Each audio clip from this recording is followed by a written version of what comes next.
വിശ്വാസം, വിമോചനം, മുന്നേറ്റം എന്ന പ്രമേയത്തെ അധികരിച്ച് 2008 മാർച്ച്, ഏപ്രിൽ, മെയ് മാസങ്ങളിൽ നീലഗിരി ഉൾപ്പെടെ 15 ജില്ലകളിൽ നടക്കുന്ന സമസ്ത കേരള സുന്നി യുവജന സംഘം ജില്ലാ സമ്മേളനങ്ങളോടനുബന്ധിച്ച് സംസ്ഥാന കമ്മിറ്റി പുറത്തിറക്കുന്ന പ്രമുഖ പണ്ഡിതരുടെ വീഡിയോ CD പ്രഭാഷണം.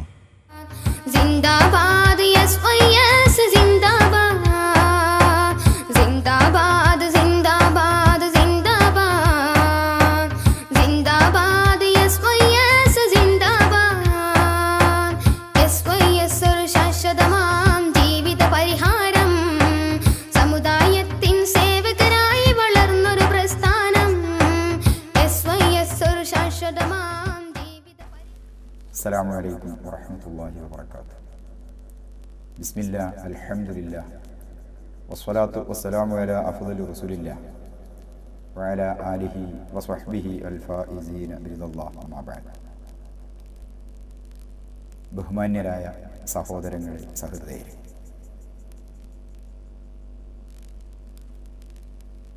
നവോത്ഥാനമെന്ന മലയാള പദം കേരളക്കരയിൽ വളരെ കൂടുതൽ ദുരുപയോഗം ചെയ്യപ്പെട്ട ഒരു പദമാണ്. കേരള മണ്ണ്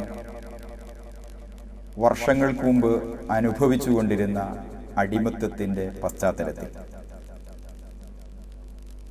1921 രൂക്ഷമായ മലബാർ കലാപ മേഖലയിൽ നിന്ന് അണികളെ തനിച്ചാക്കി സമരമുഖത്തുണ്ടാകുമെന്ന് ജനങ്ങൾ കണക്കുകൂട്ടിയിരുന്ന ചിലർ ഒളിച്ചോടുകയുണ്ടായി. ഒളിച്ചോടിപ്പോയ ആളുകൾ കലാപാനന്തരം തിരിച്ചു വരുമ്പോൾ സ്വജനത്താൽ ബഹിഷ്കൃതരാകും എന്ന ഭീതി അവർക്കുണ്ടായിരുന്നു. ആ ഭീതി അകറ്റാൻ വേണ്ടിയായിരിക്കാം തിരികെ വരുന്ന ആളുകൾ വളരെ ഉച്ചത്തിൽ വിളിച്ചു പറഞ്ഞ ഒരു പദമാണ് നവോത്ഥാനം. യഥാർത്ഥത്തിൽ നവോത്ഥാനം എന്ന പദം ഉത്ഭവിക്കുന്നത് യൂറോപ്പിൽ നിന്ന്. നവോത്ഥാനത്തിൻ്റെ കേന്ദ്രമായി ചരിത്രം പരിചയപ്പെടുത്തിയത് ഇറ്റലിയെയാണ്. നവോത്ഥാനത്തോടൊപ്പം നിൽക്കുന്ന മറ്റൊരു ആശയമാണ് മതനവീകരണം. അത് ജർമ്മനിയിലാണ് ഉദയം ചെയ്തത്. ഈ രണ്ടു ആശയഗതികളും 14, 15, 16 നൂറ്റാണ്ടുകളിൽ യൂറോപ്യൻ സമൂഹത്തിലുണ്ടാക്കിയ മാറ്റത്തെയാണ് നവോത്ഥാനം എന്നതുകൊണ്ട് ഉദ്ദേശിക്കുന്നത്. രാഷ്ട്രം, മതം എന്നിവയെപ്പറ്റി പുതിയ തത്വചിന്തകളും പ്രമാണങ്ങളും തല ഉയർത്തിയ കാലഘട്ടമായിരുന്നു അത്. ആ കാലഘട്ടത്തെ,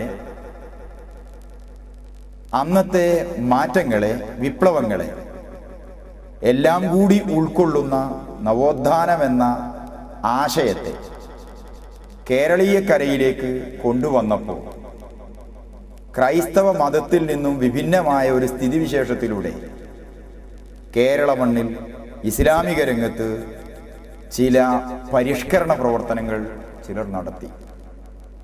ആ നടത്തിയ പരിഷ്കരണ പ്രവർത്തനങ്ങളെ വെള്ളപൂശാൻ എന്ന പേരിൽ മത നവീകരണത്തെ നവോത്ഥാനമായി വ്യാഖ്യാനിക്കപ്പെടുകയാണ് കേരളത്തിൽ ചെയ്തത്. അങ്ങനെ കേരളക്കരയിൽ ചെയ്തപ്പോൾ യഥാർത്ഥ നവോത്ഥാനത്തിൻ്റെ വക്താക്കളെ നവോത്ഥാനത്തിൻ്റെ എതിരാളികൾ എന്ന രൂപത്തിൽ പ്രചരിപ്പിക്കപ്പെടുകയും യഥാർത്ഥ നവോത്ഥാന നായകർ നവോത്ഥാനത്തിൻ്റെ എതിരാളികളായി ചിത്രീകരിക്കപ്പെടുകയും ചെയ്യുന്ന ഒരു ദുരവസ്ഥ കേരളക്കരയിൽ ഇന്നും നിലനിൽക്കുന്നുണ്ട്. നേരത്തെ പറഞ്ഞ ഒളിവുകാല ജീവിത സമയത്ത് ഒളിച്ചോടിപ്പോയ ആളുകൾ അവരുടെ ഒളിവുകാല ജീവിത സമയത്ത് രൂപപ്പെടുത്തിയെടുത്ത മത നവീകരണ ചിന്തയും മത വ്യതിയാന ചിന്തയും കലാപാനന്തരം മലബാറിലേക്ക് തിരിച്ചു വന്ന് ഇവിടെ പ്രചരിപ്പിക്കാൻ ശ്രമം നടത്തിയപ്പോഴാണ് ഈ നവോത്ഥാനം എന്ന് പറയുന്ന പദം വളരെയേറെ തെറ്റിദ്ധരിപ്പിക്കപ്പെട്ടത്. എന്താണ് യഥാർത്ഥ നവോത്ഥാനം? യൂറോപ്യൻ സമൂഹത്തിലുണ്ടായ മതനവീകരണമാണോ നവോത്ഥാനമാണോ നമ്മെ സംബന്ധിച്ചിടത്തോളമുള്ള നവോത്ഥാനം എന്നത് നാം ചിന്തിക്കേണ്ടതുണ്ട്. യഥാർത്ഥത്തിൽ നവോത്ഥാനം എന്നത് കാലഘട്ടം ആവശ്യപ്പെടുന്ന അനിവാര്യതകളെ കരളുറപ്പോടെ ഏറ്റെടുക്കുകയും വെല്ലുവിളികളെ ഏറ്റെടുക്കുകയും തദ്ദേശീയരുടെ വേദന അകറ്റാൻ കർമ്മരംഗത്ത് ഇറങ്ങുകയും ചെയ്യലുമാണ് യഥാർത്ഥ നവോത്ഥാനം. ഈ അർത്ഥത്തിൽ കേരളത്തിലെ നവോത്ഥാനമെന്ന നാട്യങ്ങളെ വിലയിരുത്തുമ്പോൾ മതപരിഷ്കരണവാദികൾ സ്വീകരിച്ചിരുന്നത് നവോത്ഥാനമായിരുന്നോ, അല്ല മത നവീകരണമായിരുന്നോ, അല്ല മത നശീകരണമായിരുന്നോ എന്നു നാം ചിന്തിക്കേണ്ടിയിരിക്കുന്നു. വ്യതിയാന ചിന്തയുടെ ആളുകൾ സമൂഹത്തിന് മുമ്പിലേക്ക് വെച്ച ആശയങ്ങൾ മതവ്യതിയാന ചിന്തയ്ക്ക് വേരുറക്കാനുള്ള പുതിയൊരു ബാനർ എന്ന രൂപത്തിലും പുതിയൊരു മുദ്രാവാക്യം എന്ന രൂപത്തിലുമാണ് അവർ സമൂഹത്തിലേക്ക് ഈ ആശയങ്ങൾ എത്തിച്ചത്. കേരളം ആണ് യൂറോപ്യൻ രാജ്യത്തിൻ്റെ സാമ്രാജ്യത്വത്തിൻ്റെ കവാടമായി മാറിയ രാജ്യം. സാമ്രാജ്യത്വത്തിൻ്റെ പ്രഥമ കവാടമായി ഗണിക്കപ്പെടുന്ന കാപ്പാട് കേരളത്തിലാണ്. കാപ്പാട് എന്ന പ്രദേശത്തേക്ക് ആർത്തിയോടുകൂടി പോർച്ചുഗീസുകാർ 1498 വന്നു. 1498 വന്ന പോർച്ചുഗീസുകാർ മെല്ലെ മെല്ലെ ഈ രാജ്യത്തെ അധിനിവേശത്തിൻ്റെ രൂപത്തിൽ ഉപയോഗപ്പെടുത്താൻ തുടങ്ങിയപ്പോൾ അക്കാലഘട്ടത്തിലെ സമുന്നതരായ ഉലമാക്ക് അവരുടെ ഭീകരപ്രവർത്തനങ്ങളുടെ തനി നിറം തിരിച്ചറിയുകയും ഈ രാജ്യത്തെ രാഷ്ട്രീയ നേതൃത്വങ്ങളെ മുഴുവൻ ഉപയോഗപ്പെടുത്തിയിട്ട് അവരുടെ അധിനിവേശ താല്പര്യങ്ങൾക്കെതിരെ ബഹുജന സമരം സംഘടിപ്പിക്കുകയും ചെയ്തു. അതാണ് യഥാർത്ഥത്തിൽ നവോത്ഥാനം. രാജ്യം അടിമത്വത്തിലേക്ക് നീങ്ങുന്നു. തദ്ദേശീയരായ ആളുകൾ അടിമകളാക്കപ്പെടുന്നു. അങ്ങനെ അടിമകളാക്കപ്പെടുകയും അവർ ഇരകളാക്കപ്പെടുകയും ചെയ്യുന്ന സാഹചര്യത്തിൽ സ്വത്വബോധത്തിൻ്റെയും സ്വാതന്ത്ര്യബോധത്തിൻ്റെയും വലിയ പാഠങ്ങൾ അവർക്ക് നൽകിയിട്ട് രാജ്യത്തെ രാഷ്ട്രീയ നേതൃത്വത്തെ ഉപയോഗപ്പെടുത്തിയിട്ട് ജനങ്ങളോടൊപ്പം നിന്ന് സ്വാതന്ത്ര്യത്തിന് വേണ്ടി നടത്തുന്ന സമരമാണ് യഥാർത്ഥ നവോത്ഥാനം. ഈ നവോത്ഥാന നായകർ കേരളക്കരയിൽ മഖ്ദൂം കുടുംബമാണോ? മഖ്ദൂം കുടുംബം എന്ന് പറയുമ്പോൾ സച്ചരിതരായ പണ്ഡിതരും കാലത്തിൻ്റെ സ്പന്ദനങ്ങൾ മനസ്സിലാക്കിയ മഹാമനീഷികളുമായിരുന്നു അവരെല്ലാവരും. അവർ വ്യത്യസ്തങ്ങളായ രചനകൾ നടത്തി, ജനങ്ങളോട് സംവദിച്ചു, അവരുടെ വേദനകളെ മനസ്സിലാക്കി, അവരുടെ പ്രയാസങ്ങളെ അടുത്തറിഞ്ഞു.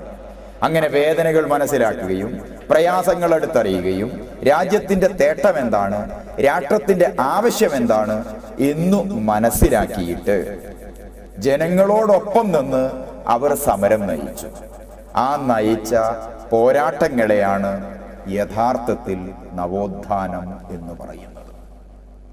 ഈ നവോത്ഥാനപരമായ പ്രവർത്തനങ്ങൾക്ക് തുടക്കം കുറിച്ച മഖ്ദൂമുമാരുടെ പാത സ്വീകരിച്ചുകൊണ്ട് കേരള മണ്ണിൽ എന്നു രാജ്യം അധിനിവേശ ശക്തികളുടെ കൈകളിലേക്ക് പോയോ ആ സമയത്തെല്ലാം ധീരമായ ചെറുത്തുനിൽപ്പുകളും സമരങ്ങളും സംഘടിപ്പിക്കുകയുണ്ടായി. പോർച്ചുഗീസ് കാലഘട്ടത്തിന് ശേഷം 1600 ബ്രിട്ടീഷുകാർ ഇന്ത്യയിൽ വന്നു. 1757 ഈസ്റ്റ് ഇന്ത്യ കമ്പനിയുടെ രാഷ്ട്രീയ താല്പര്യം വളരെ പ്രകടമായി കണ്ടു. 1757 നിന്ന് 1857 പോയപ്പോൾ ഒന്നാം സ്വാതന്ത്ര്യ സമരം രൂപപ്പെട്ടു.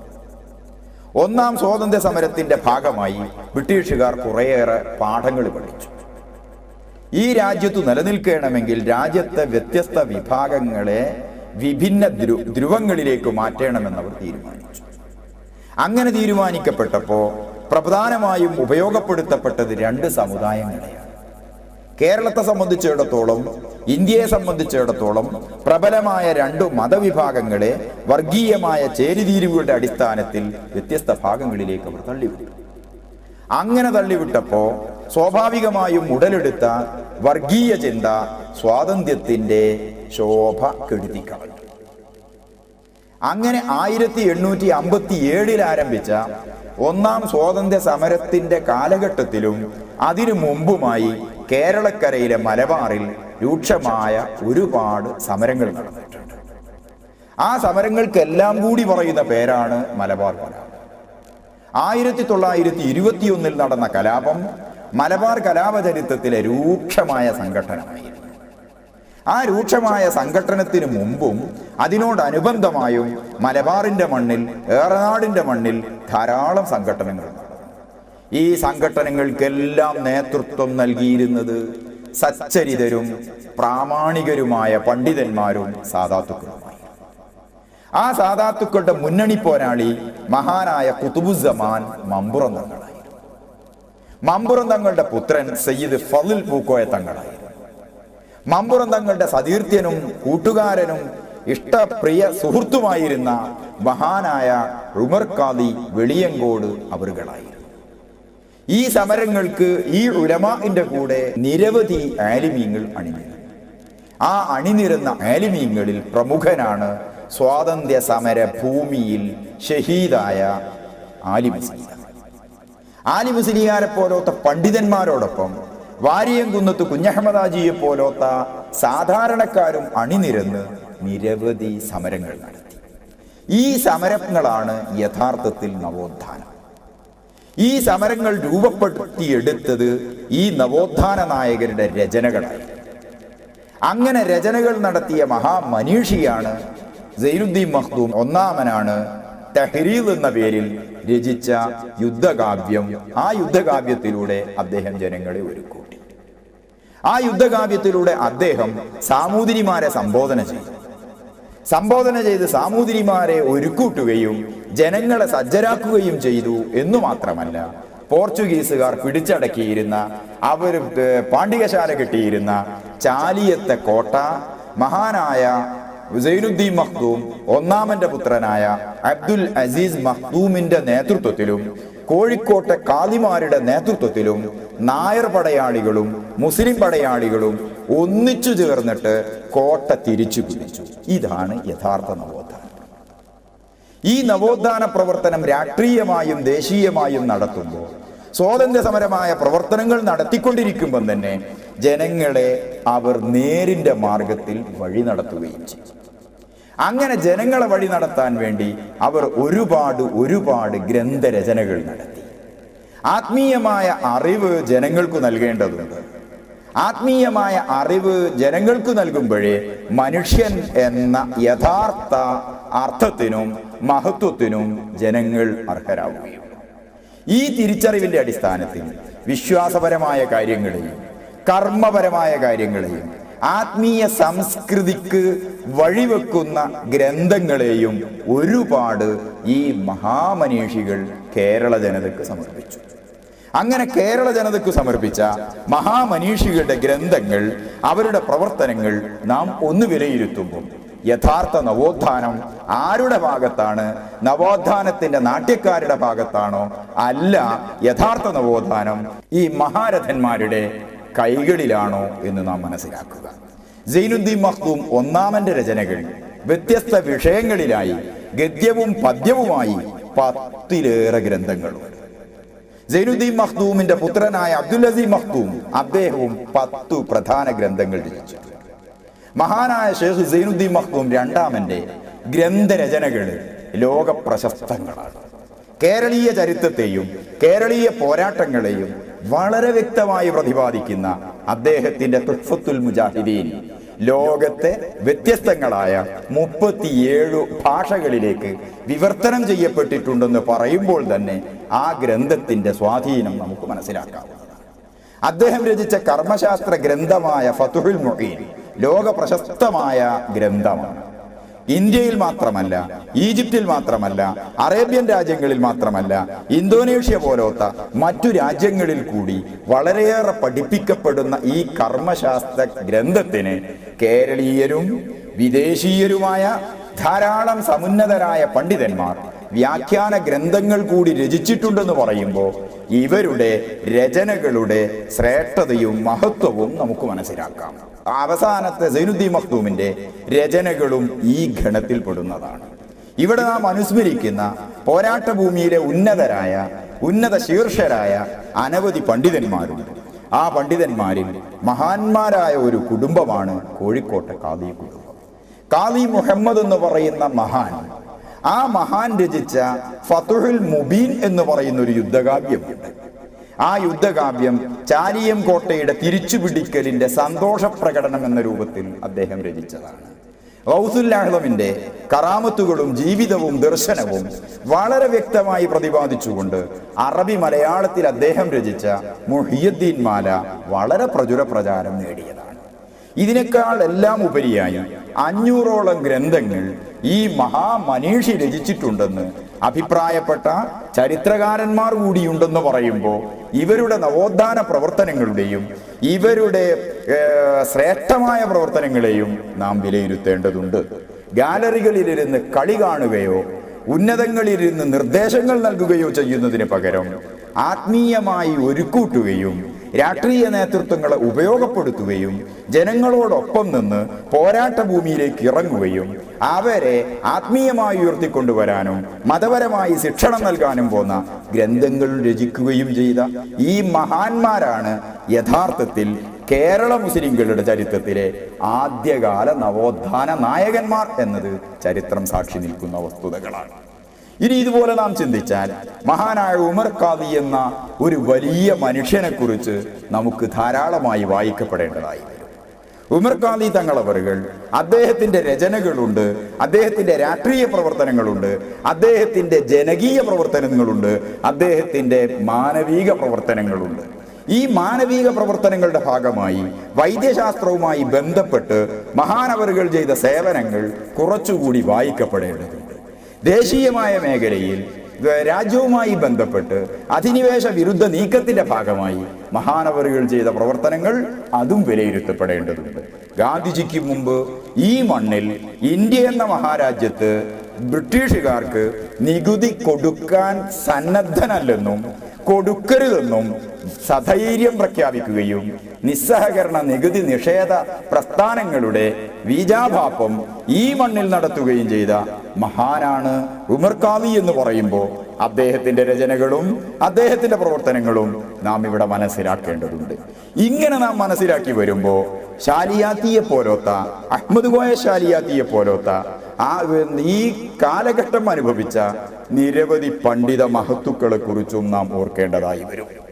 അത്തരം ഒരു അന്വേഷണത്തിലേക്ക് പോകുന്നതിന് മുമ്പ് 1921 കലാപ ഭൂമിയിൽ നിന്ന് തെക്കൻ കേരളത്തിലേക്ക് ജീവനും കൊണ്ട് ഓടിപ്പോയ ആളുകൾ ആ ഒളിവുകാല സമയത്ത് അവർ സ്വീകരിച്ച പുത്തൻ ചിന്തകൾ, ആ പുത്തൻ ചിന്ത ഇസ്ലാമിക സമൂഹത്തിൽ ചെലുത്തിയത് നവോത്ഥാനമായിരുന്നോ നശീകരണമായിരുന്നോ എന്ന ഹ്രസ്വമായ ഒരു അന്വേഷണം ഈ സമയത്ത് നാം നടത്തേണ്ടിയിരിക്കുന്നു.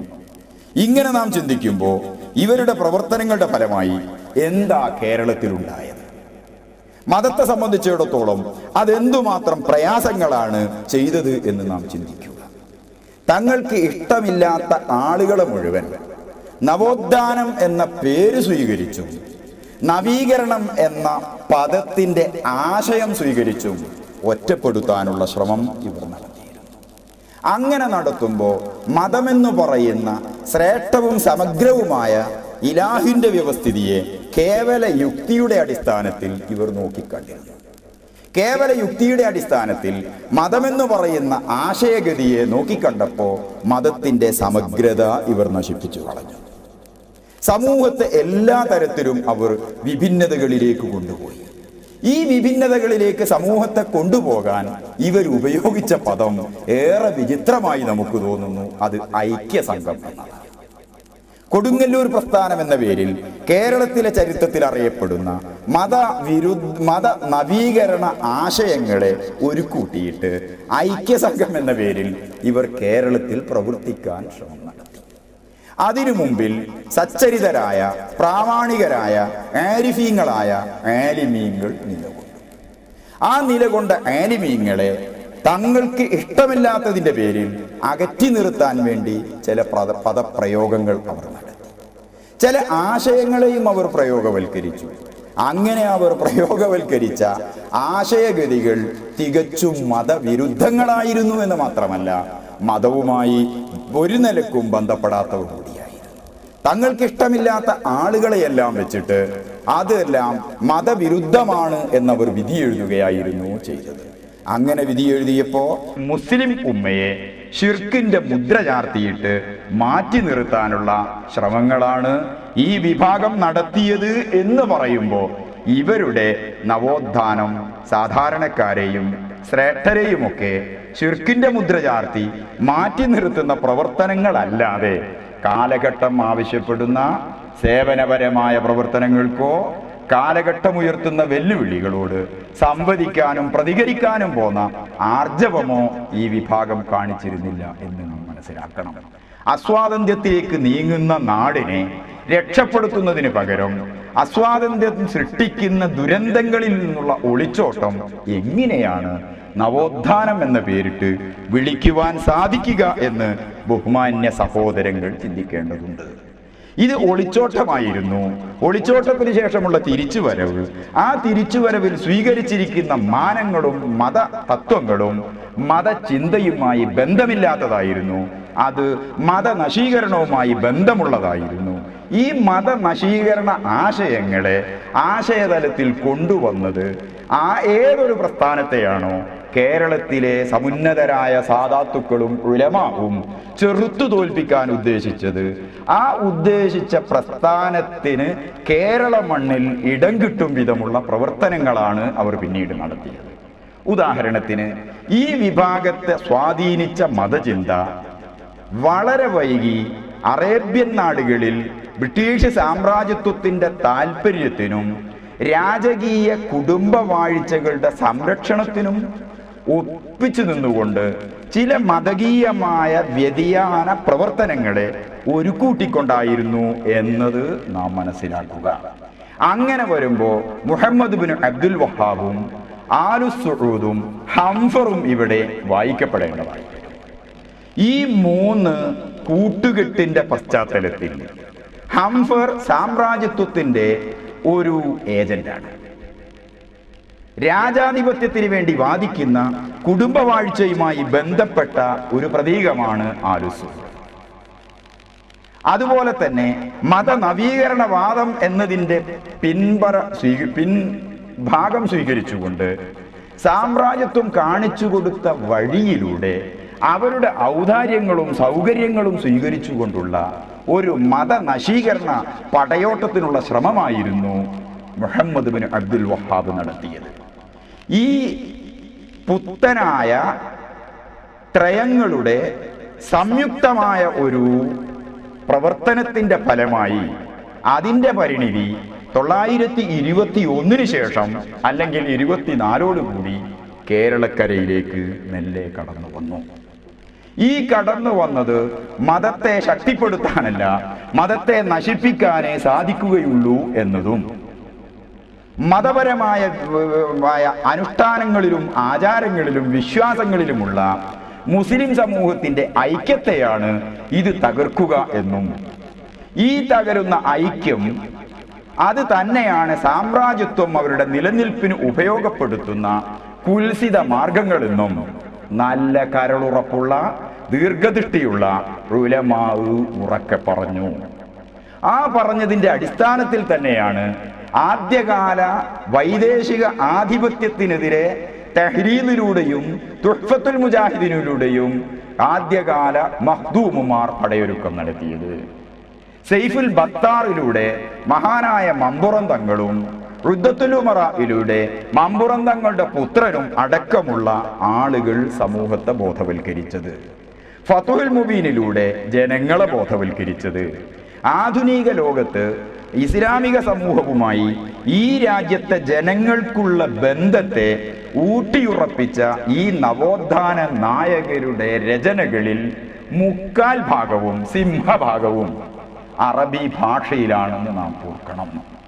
കേരളത്തിൽ നവോത്ഥാനം പാടുകയും പറയുകയും ചെയ്യുന്ന നവോത്ഥാനത്തെ അസ്ഥാനത്ത് ഉപയോഗപ്പെടുത്തുന്ന ആളുകളുടെ രചനകളിൽ എത്ര അറബി ഗ്രന്ഥങ്ങളുണ്ടെന്ന് നാം മനസ്സിലാക്കുമ്പോഴാണ് യഥാർത്ഥ നവോത്ഥാനത്തിന്റെ വക്താക്കൾ ആരെന്ന് നമുക്ക് പിടികിട്ടുക.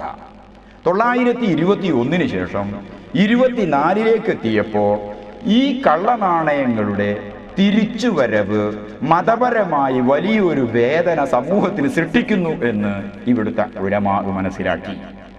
കലാപാനന്തരം സൃഷ്ടിക്കപ്പെട്ട ഒരുപാട് ദുരന്തങ്ങളിൽ നിന്ന് മുസ്ലിം ഉമ്മത്തിനെ കരകയറ്റേണ്ടുന്ന ബാധ്യതയുണ്ടായിരുന്നു. അകാല വൈദഗ്ധ്യം ബാധിച്ച ഒരുപാട് സഹോദരിമാർ, അനാഥത്വം കൊണ്ട് പ്രയാസപ്പെടുന്ന ഒരുപാട് മക്കൾ, സാംക്രമിക രോഗങ്ങൾ കൊണ്ട് വലയുന്ന കേരള ജനത, സാമ്രാജ്യത്വത്തിന്റെ നിയന്ത്രിതമായ മാർക്കറ്റുകളിൽ നിന്ന് അരിയും തുണിയും മണ്ണെണ്ണയും കിട്ടാതെ കഷ്ടപ്പെടുന്ന കേരള ജനത, സാമ്പത്തികമായി വളരെ പ്രയാസം അനുഭവിക്കുന്ന കേരള ജനത, തങ്ങളുടെ കാർഷിക ഉൽപ്പന്നങ്ങൾക്ക് പോലും 40% നികുതി എന്ന രൂപത്തിൽ ബ്രിട്ടീഷുകാരന് കൊടുക്കണമെന്ന കരിനിയമം നിലനിൽക്കുന്ന സന്ദർഭത്തിൽ 921 ശേഷം ഈ പ്രയാസങ്ങൾ മുഴുവൻ അതിജയിച്ച് മുസ്ലിം ഉമ്മയെ രക്ഷപ്പെടുത്തേണ്ടുന്ന ബാധ്യതയുള്ള നേതൃത്വത്തിന് മതപരമായ ധാരാളം ഭിന്നതകൾ കൂടി സമൂഹത്തിലേക്ക് എഴുന്നള്ളിക്കുന്ന മതവ്യതിയാന ചിന്തയെയും കൂടി പ്രതിരോധിക്കേണ്ടുന്ന ഒരു സന്ദർഭം സംജാതമായി. ഈ ഘട്ടത്തിലാണ് 1925 കേരളത്തിലെ ഉലമാ അവരുടെ പ്രവർത്തനങ്ങൾക്ക് വ്യക്തമായ ഒരു രൂപം നൽകാൻ ശ്രമം നടത്തിയത്. ഇത് നേരത്തെ ഉണ്ടായിരുന്നതിൻ്റെ തുടർച്ചയായിരുന്നു. കേരള മണ്ണിൽ മതനവോത്ഥാനത്തിന്റെ കേളികൊട്ട് നടന്നത് മതപാഠശാലകളിലൂടെയായിരുന്നു. ആ മതപാഠശാലകൾ കേരളത്തിൽ അന്ന് നിലവിലുണ്ടായിരുന്നത് പള്ളി ദർസുകളായിരുന്നു. ഈ പള്ളി ദർസുകളിലൂടെയുള്ള വമ്പിച്ച ഒരു മുന്നേറ്റം, ആ മുന്നേറ്റം സൃഷ്ടിച്ച ആത്മീയവും മതപരവുമായ ഒരു വലിയ തലത്തിലാണ് നാം നമ്മുടെ ചർച്ച കൂടുതൽ കേന്ദ്രീകരിക്കേണ്ടതും. കേരളീയ സമൂഹത്തിന്റെ പുനർവായനകളും പുനരന്വേഷണങ്ങളും കൂടുതലും കേന്ദ്രീകരിക്കേണ്ടതും എന്ന് തൽക്കാലം ഞാൻ അഭിപ്രായപ്പെടുന്നു. അതുകൊണ്ട് അന്നത്തെ സാമൂഹ്യ പശ്ചാത്തലത്തിലും അന്നത്തെ മതപശ്ചാത്തലത്തിലും യഥാർത്ഥ നവോത്ഥാനത്തിന്റെ കേന്ദ്രങ്ങളായി വർത്തിച്ചിരുന്നത് പള്ളി ദർസുകളായിരുന്നു. ആ പള്ളി ദർസുകളിൽ നേതൃത്വം നൽകിയത് ആത്മീയജ്ഞാനികളായ ആലിമീങ്ങളായിരുന്നു.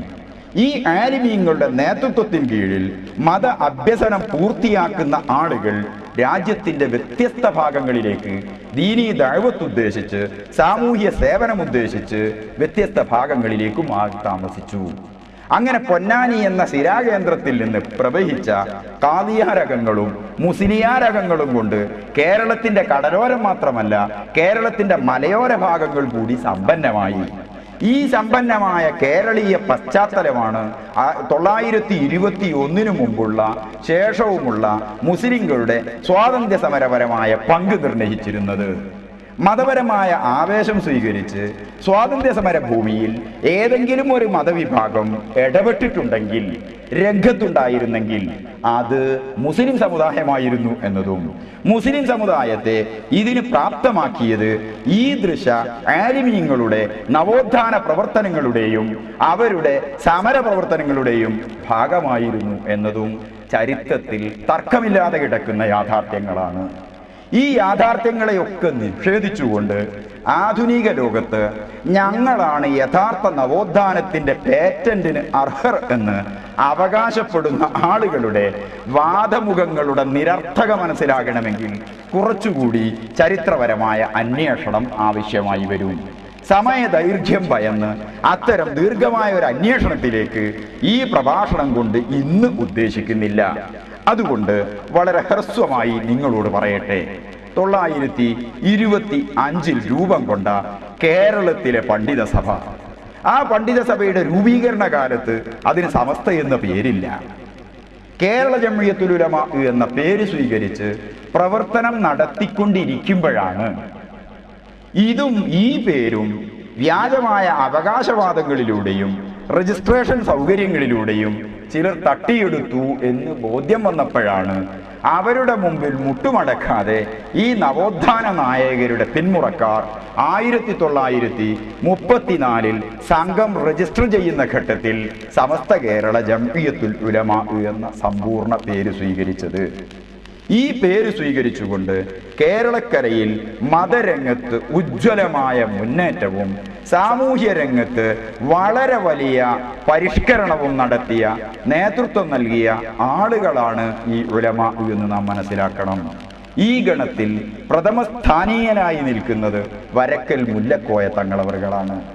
വരക്കൽ മുല്ലക്കോയ തങ്ങളിൽ നിന്ന് തുടങ്ങി കേരളക്കരയിലെ ഈ ദൃശ ആലിമീങ്ങളുടെ സാന്നിധ്യവും പ്രവർത്തനവും നാം മനസ്സിലാക്കുമ്പോൾ വർത്തമാനകാല സമൂഹത്തിലേക്ക് നാം തിരിച്ചു വരിക. അങ്ങനെ നാം തിരിച്ചു വരുമ്പോൾ മഹാനായ വരക്കൽ മുല്ലക്കോയ തങ്ങളുടെ കാലഘട്ടത്തിൽ ജീവിച്ച നിരവധി ആലിമീങ്ങൾ, വളരെ പ്രാമാണികരായ ആലിമീങ്ങൾ, അവർ കേരളത്തിൽ നടത്തിയ വിപ്ലവങ്ങൾ എന്തായിരുന്നു, അവരുണ്ടാക്കിയ മുന്നേറ്റങ്ങൾ എന്തായിരുന്നു, ആ മുന്നേറ്റങ്ങളെ അളക്കണമെങ്കിൽ അവരുടെ രചനകളുമായി നാം പരിചയപ്പെടേണ്ടതുണ്ട്. അങ്ങനെ അവരുടെ രചനകളുമായി നാം പരിചയപ്പെടാൻ ശ്രമം നടത്തുമ്പോൾ മർഹൂം അഹ്മദ് കോയ ശാലിയാത്തി പ്രത്യേക സ്മരണീയനാവുകയാണ്. അദ്ദേഹത്തിൻ്റെ ഗ്രന്ഥ ശേഖരം മാത്രമല്ല, അദ്ദേഹത്തിൻ്റെതായ രചനകളിൽ വ്യത്യസ്ത വിഷയങ്ങൾ ഉൾക്കൊള്ളുന്നുണ്ടായിരുന്നു.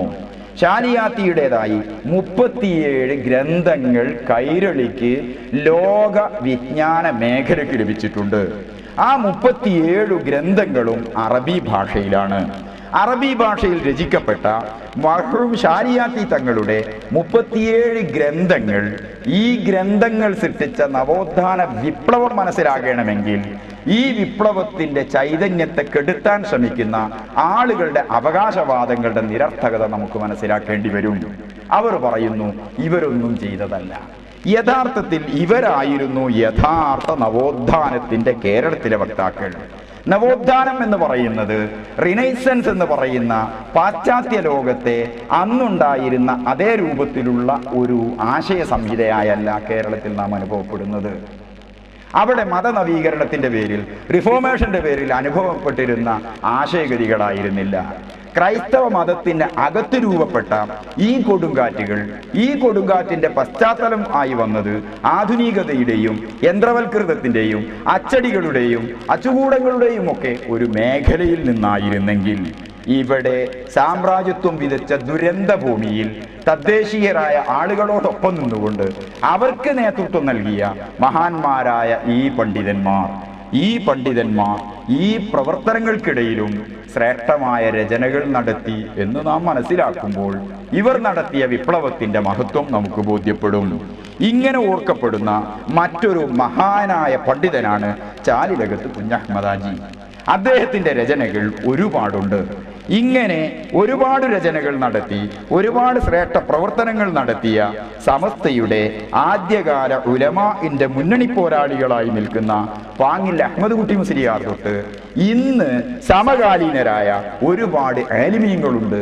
ഈ ആലിമീങ്ങളുടെ മുന്നേറ്റപരമായ പ്രവർത്തനങ്ങളെ കൂടി നാം കാണേണ്ടതുണ്ട്. എന്താണ് നവോത്ഥാനം? എന്താണ് ജനങ്ങൾക്കുള്ള നേതൃത്വം?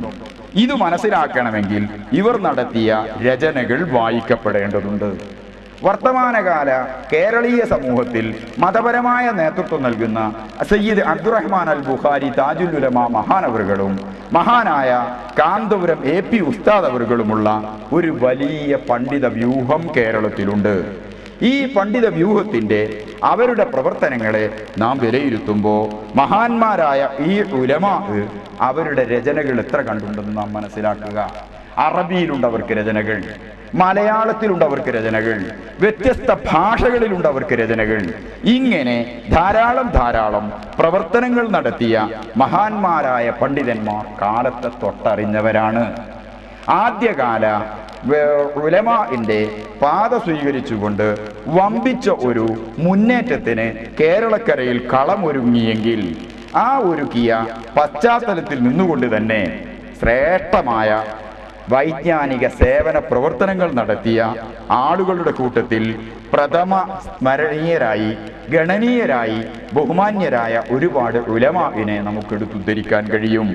ആ കൂട്ടത്തിൽ മഹാന്മാരായ ഒരുപാട് പണ്ഡിതന്മാർ, എം.എ. ഉസ്താദ് അവർകൾ, നെല്ലിക്കുത്ത് ഇസ്മായിൽ മുസ്ലിയാർ, തിരൂരങ്ങാടി ബാപ്പു മുസ്ലിയാർ, വൈരത്തൂർ ബാവ മുസ്ലിയാർ തുടങ്ങി ചെറിയ തലമുറയിലേക്ക് വരുമ്പോൾ കോടമ്പുഴ ബാവ മുസ്ലിയാറിൽ വരെ എത്തി നിൽക്കുന്ന ഈ മഹാന്മാരായ ഉലമാഇന്റെയും അതുപോലെ തന്നെ ഗ്രന്ഥകർത്താക്കളുടെയും നിര നമുക്ക് മനസ്സിലാകാം.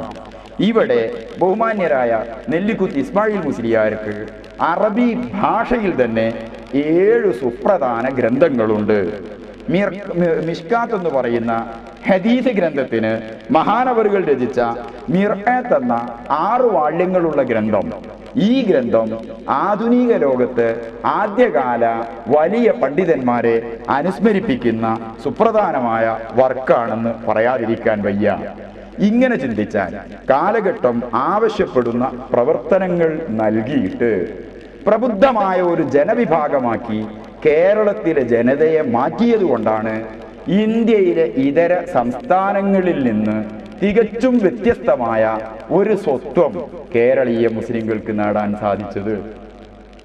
അവഗണനയുടെ പടുകുഴിയിലും സ്വാതന്ത്ര്യ സമരത്തിന്റെ ബുദ്ധിമുട്ടുകളിലും കിടന്ന് ഒരുപാട് പ്രയാസപ്പെട്ട ഈ ജനതയ്ക്ക് ഇന്ത്യയിലെ ഇതര സംസ്ഥാനങ്ങളിൽ ഇല്ലാത്ത സാമൂഹ്യവും മതപരവുമായ ഒരു സ്റ്റാറ്റസ് ഇവിടെ കൈവന്നിട്ടുണ്ടെങ്കിൽ അതിൻ്റെ മുഴുവൻ അവകാശവും സമസ്തയിലെ കരളുറപ്പും ചങ്കുറപ്പുമുള്ള കാലത്തെ മനസ്സിലാക്കിയ പണ്ഡിതന്മാരുടെ സാന്നിധ്യമാണെന്നും അവരുടെ നേതൃത്വമാണെന്നും ഈ സന്ദർഭത്തിൽ നാം തിരിച്ചറിയുക.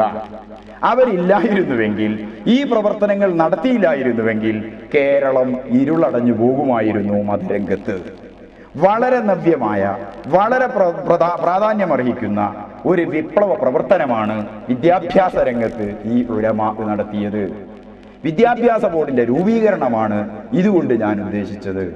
സമാന്തരമായുള്ള, സർക്കാരിന് സമാന്തരമായി ലക്ഷക്കണക്കിന് മതവിദ്യാർത്ഥികളെയും 10,000-കണക്കിന് അധ്യാപകരെയും 1000-കണക്കിന് മദ്രസകളെയും ഒരേ ചരടിൽ കോർത്തിണക്കിയിട്ട് സുവ്യക്തമായ ഒരു കരിക്കുലത്തോടും പദ്ധതിയോടും കൂടി കേരളത്തിൽ ഈ പണ്ഡിതന്മാർ നടത്തിയ വമ്പിച്ച മുന്നേറ്റം, ആ മുന്നേറ്റത്തിന്റെ സ്വാധീന ശക്തിയാണ് കേരളക്കരയിൽ ഇന്നു കാണുന്ന മുസ്ലിം സമൂഹത്തിലെ മുഴുവൻ ധാർമ്മികമായ മുന്നേറ്റങ്ങൾക്കും അടിത്തറ പാകിയത് എന്ന് പറയാതിരിക്കാൻ വയ്യ.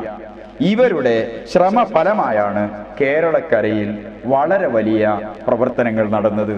പ്രാഥമിക മദ്രസകൾ മാത്രമല്ല, ഉന്നതങ്ങളായ സ്ഥാപനങ്ങൾ കൊണ്ട് കേരളം ഇന്ന് സമ്പന്നമായി നിൽക്കുന്നു.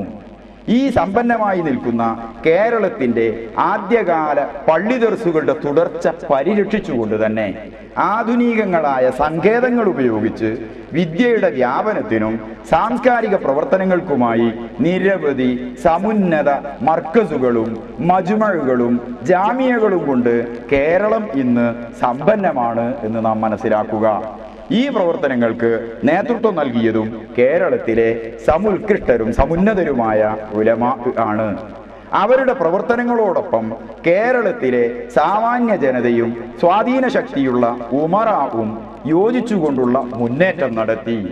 ആ മുന്നേറ്റത്തിന് സുവ്യക്തമായ ഒരു വഴി കേരളത്തിൽ ഒരുങ്ങിയത് 1954 രൂപീകൃതമായ സമസ്ത കേരള സുന്നി യുവജന സംഘം എന്ന ശ്രേഷ്ഠമായ ബഹുജന സംഘടനയിലൂടെയാണ്. സമൂഹത്തിലെ ഉന്നതസ്ഥാനീയരെയും സ്ഥിരസ്ഥായികളായ പണ്ഡിതന്മാരുടെ നേതൃത്വത്തിന് കീഴിലേക്ക് കൊണ്ടുവന്നിട്ട് സേവന മേഖലയിലും നിർമ്മാണ മേഖലയിലും പുരോഗമനപരമായ പ്രവർത്തനങ്ങളിലും യോജിച്ചുള്ള ഒരു മുന്നേറ്റം നടത്തി.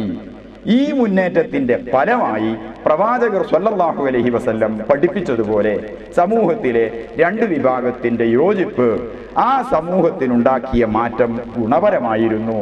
നബിതങ്ങൾ പറഞ്ഞു, എൻ്റെ സമൂഹത്തിൽ, എൻ്റെ ഉമ്മത്തിൽ 2 വിഭാഗം ആളുകളുണ്ട്. അവർ നന്നായി കഴിഞ്ഞാൽ സമൂഹം മൊത്തം നന്നാകും.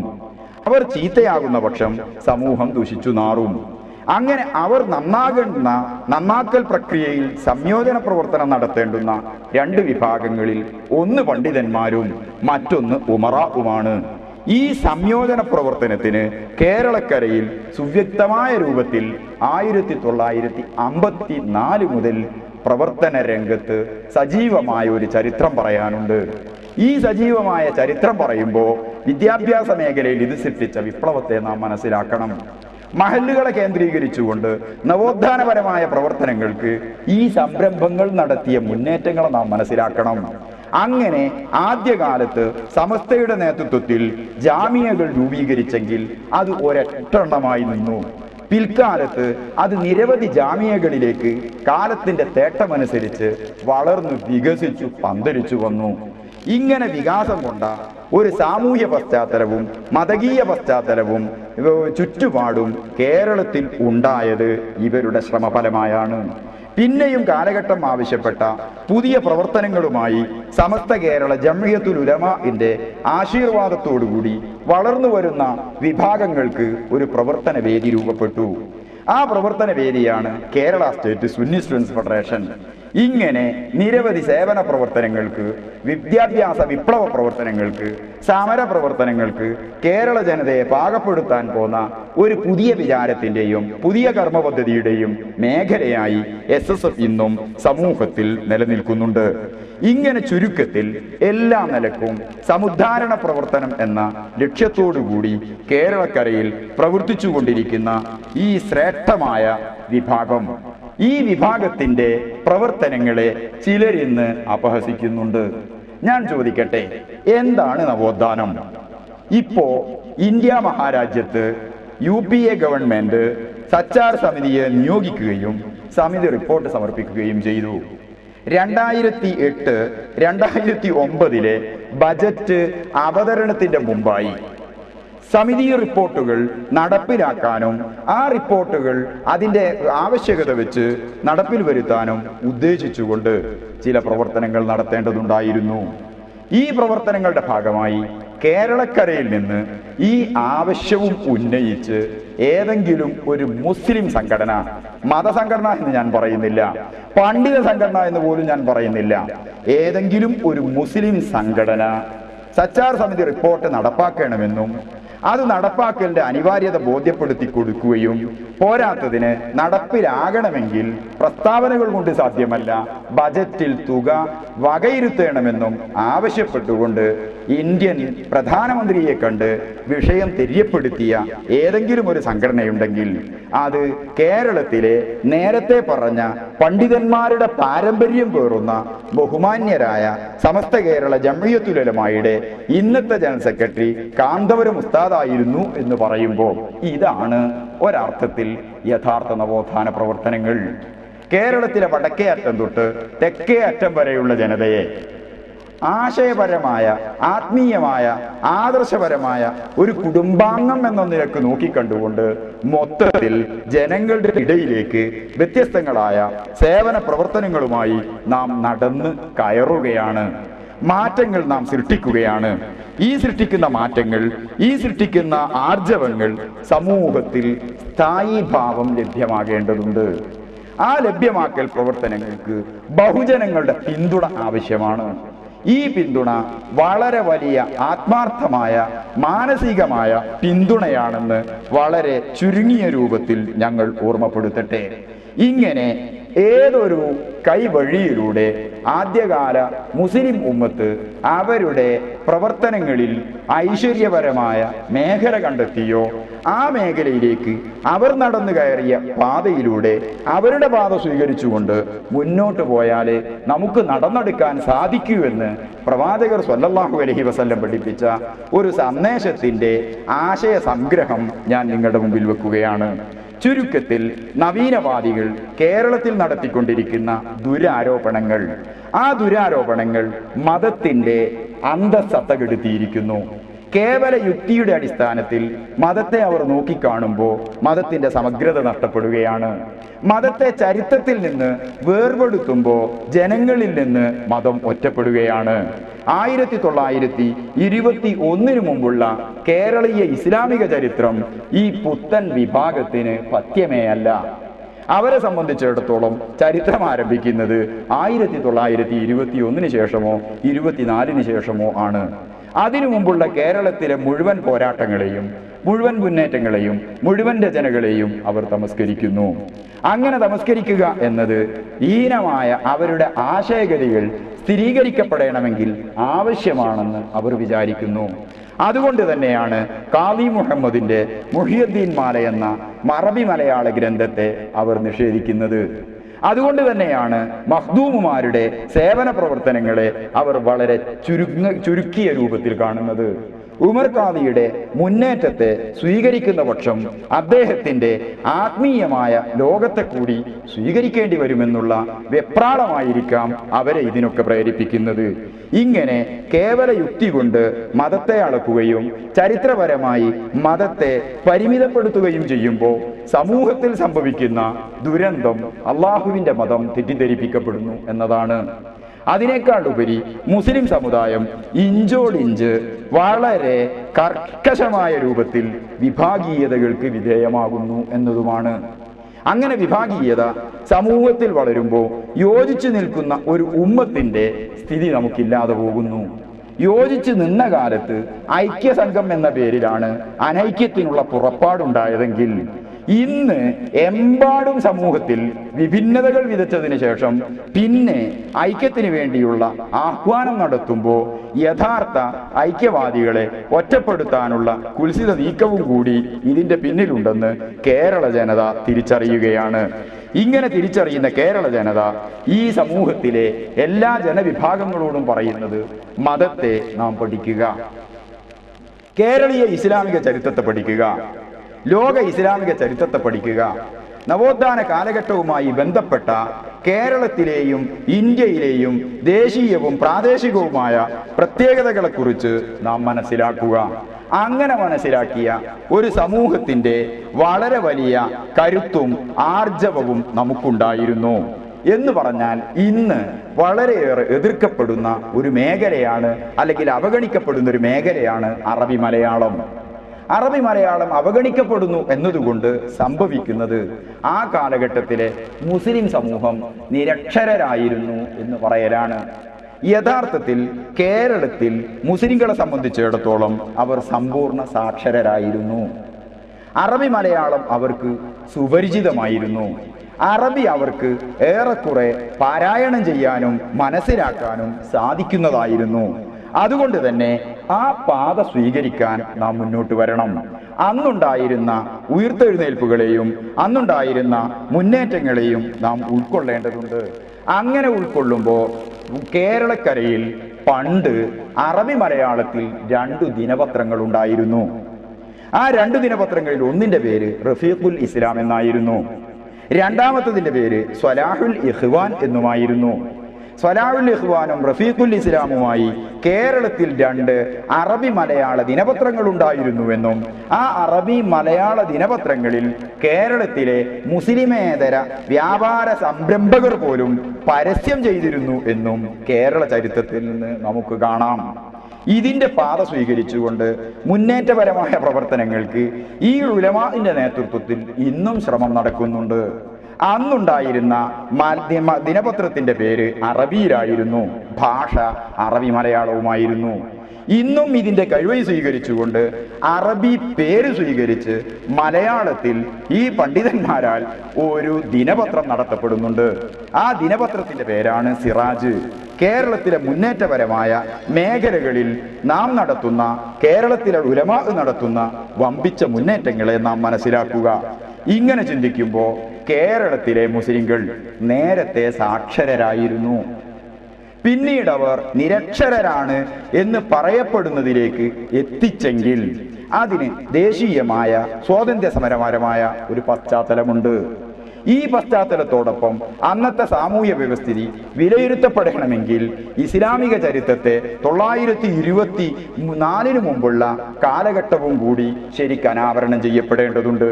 കേരളക്കരയിൽ ഇസ്ലാം എന്ന് പറയുന്ന സംസ്കൃതി അത് കേട്ടു തുടങ്ങിയതും അനുഭവിച്ചു തുടങ്ങിയതും അടുത്ത കാലത്തല്ല, 1924 അതിനു മുമ്പ് 1 നൂറ്റാണ്ട് മുമ്പോ 2 നൂറ്റാണ്ട് മുമ്പോ അല്ല, മറിച്ച് പ്രവാചകർ സ്വല്ലല്ലാഹു അലൈഹി വസല്ലമയുടെ കാലഘട്ടത്തിലാണെന്ന് ചരിത്രം പറയുന്നുണ്ട്.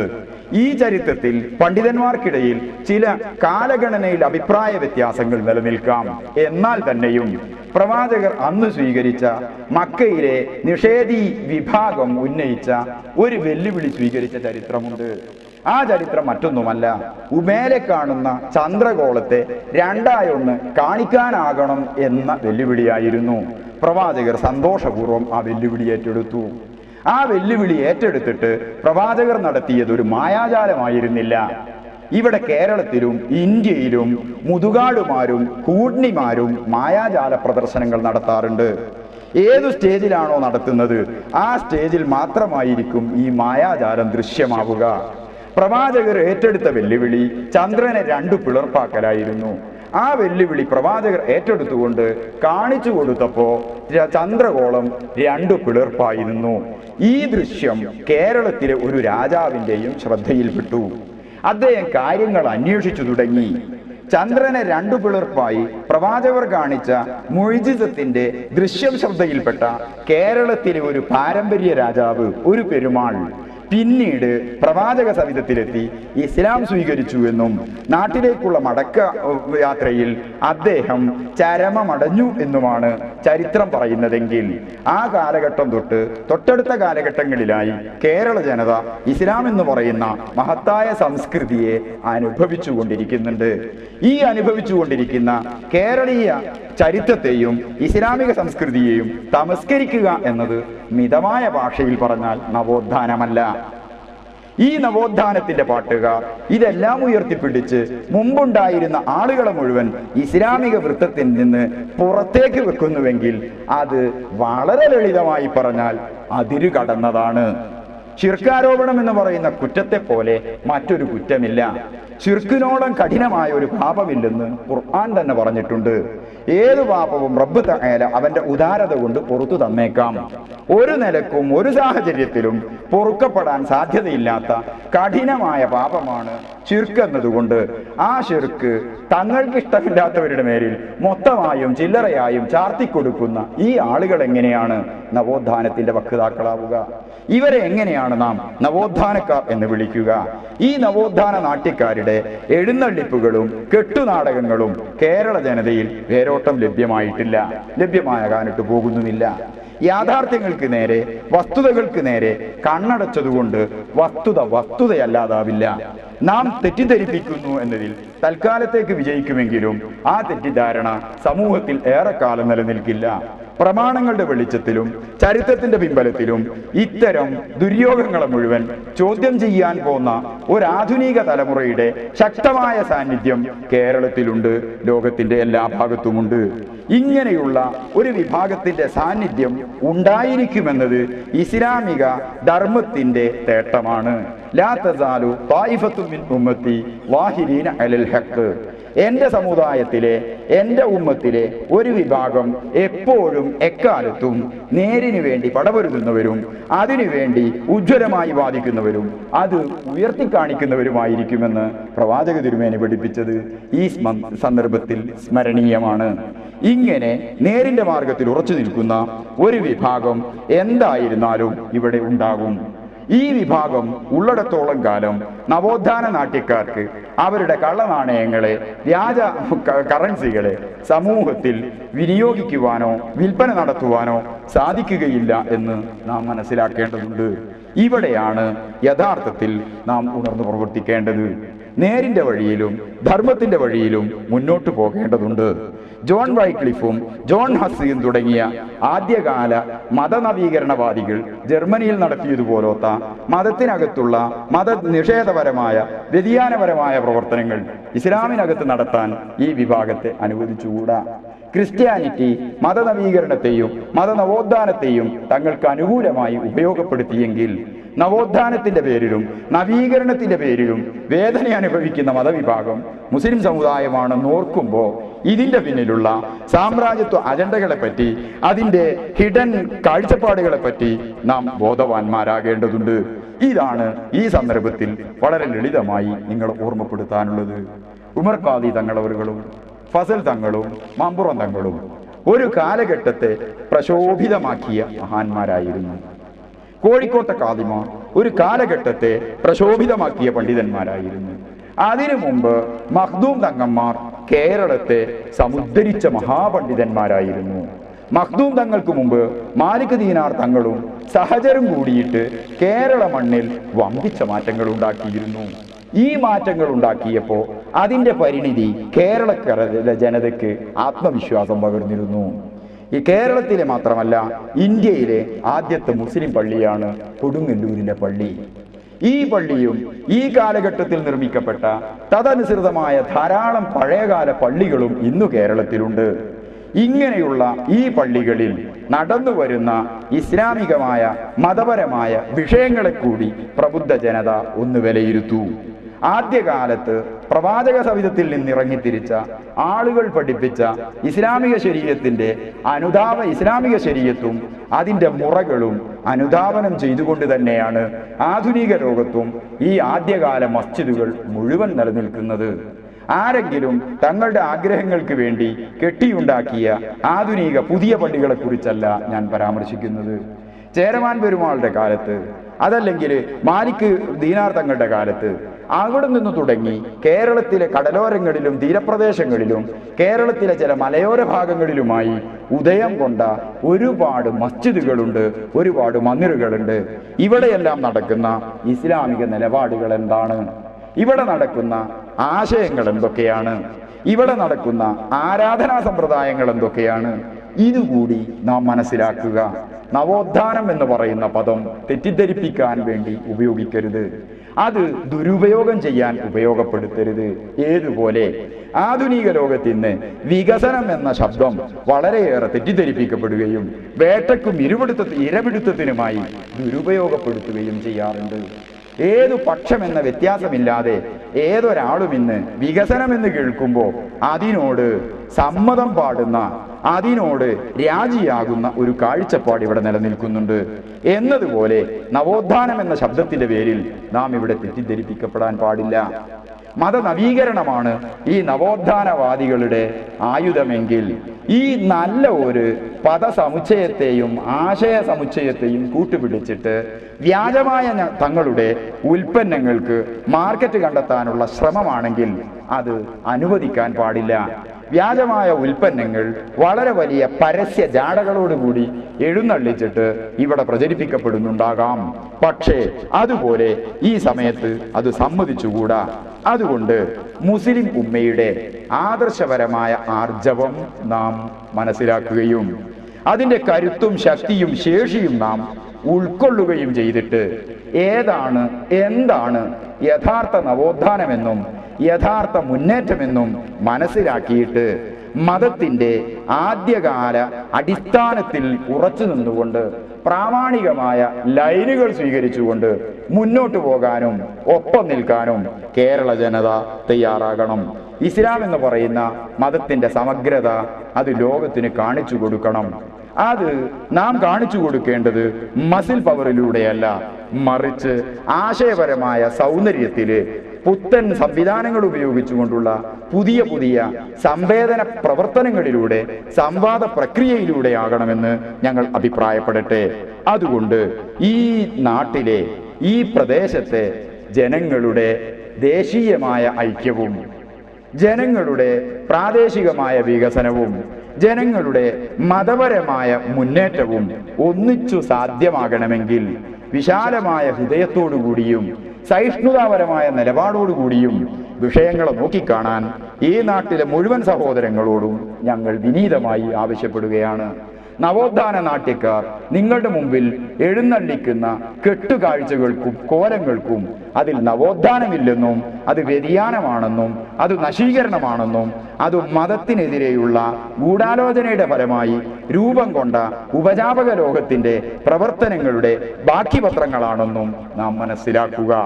ഈ യാഥാർത്ഥ്യങ്ങൾ ഉൾക്കൊണ്ടുകൊണ്ട് മുന്നോട്ടു പോകാൻ മുഴുവൻ മുസ്ലിം സഹോദരങ്ങളോടും സഹൃദയ ബുദ്ധ്യ അപേക്ഷിച്ചും അഭ്യർത്ഥിച്ചും അങ്ങനെ ആകട്ടെ എന്ന് ആഗ്രഹിച്ചും വാക്കുകൾ ഉപസംഹരിക്കുന്നു. അസ്സലാമു അലൈക്കും.